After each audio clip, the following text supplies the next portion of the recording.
There's a Norwegian fairy tale that's basically about the evil trickery of women, full of witchy magic, and it's called All White and All Black. A man loses his horse, and he goes out into the fields to look for it, and he doesn't find the horse, but he finds this old woman living in a hut. He comes in to have some food and rest. She's like, I can tell you where your horse is, but I think you should marry me. And he's like, no, I've already been married. My wife is dead. I have two grown sons, and they don't need a stepmom. And she's like, okay, well, you're not getting out of that chair until you marry me. And turns out it's magic. He can't get out of the chair. So he marries her and takes her home. Now his two sons are named All White and All Black. No explanation is given as to why they are named that, maybe dark and light features? Well, the hag's stepmom has three sisters who live inside a mountain, and she wants to go visit them, and so she takes her own son, which we are now told she has, and All Black, leaving All White at home. But All Black is nervous about this, so he tells All White, look, I'm gonna put a hole in this windowsill, fill it with water. As long as it's filled with water, I'm good, but if it fills with blood, I need you to come help me. This is common in folklore. Sometimes it's a knife that will rust if they're in danger or something like that.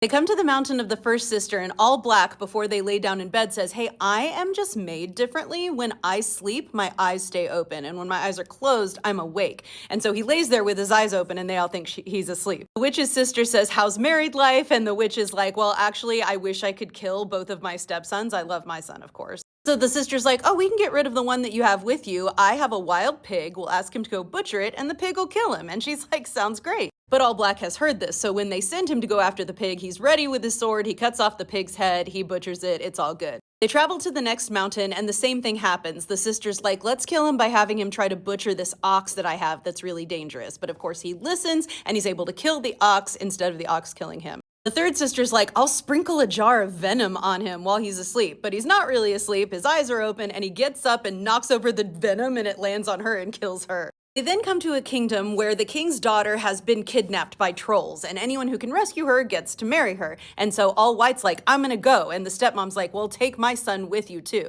And the troll hag's stepmom wants to come too. So all of them go to the mountain, and All Black defeats these giant trolls with 3 heads and 5 heads, and they rescue the princess. But while they're traveling back, the troll hag and her son steal the princess and leave All Black lost in the forest. Then it gets really weird. He's alone in the forest, and this beautiful maiden comes to him and says, can I lay my head in your lap, and will you pick the lice out of my hair?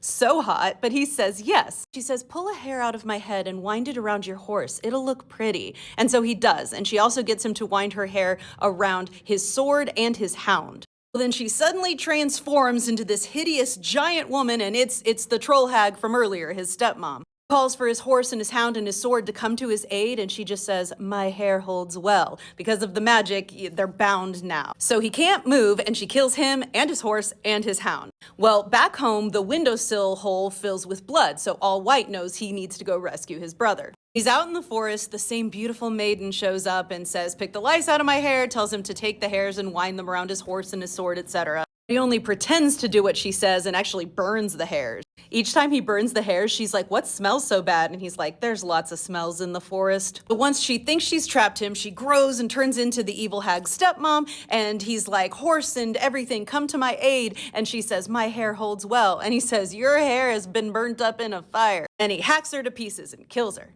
It's still not done, and it's still a little wacky. He finds his brother's dead body and the dead body of his hound and horse, and near them are some cauldrons of the troll hags. He sticks his finger in one of them, and the finger falls off. It was her sore crock. But then he sticks his nub in the other crock, and his finger grows back again, because it's her healing crock. So he takes the healing stuff and pours it on his brother and the horse and the hound, brings them all back to life. They both go to the kingdom where the son of the troll hag is claiming that he saved the princess, but she recognizes All Black right away, and she's like, he's really the one who saved me. And then to prove it, she's like, I marked him, and we are now told that she put a ring in his ear. And so that's the proof. They take the troll hag's son and throw him in a snake pit. Then All Black marries the girl, and his brother probably lives very well with him, and they all live happily ever after. We never find out what happened to their dad. I guess they probably bring him to live with them too.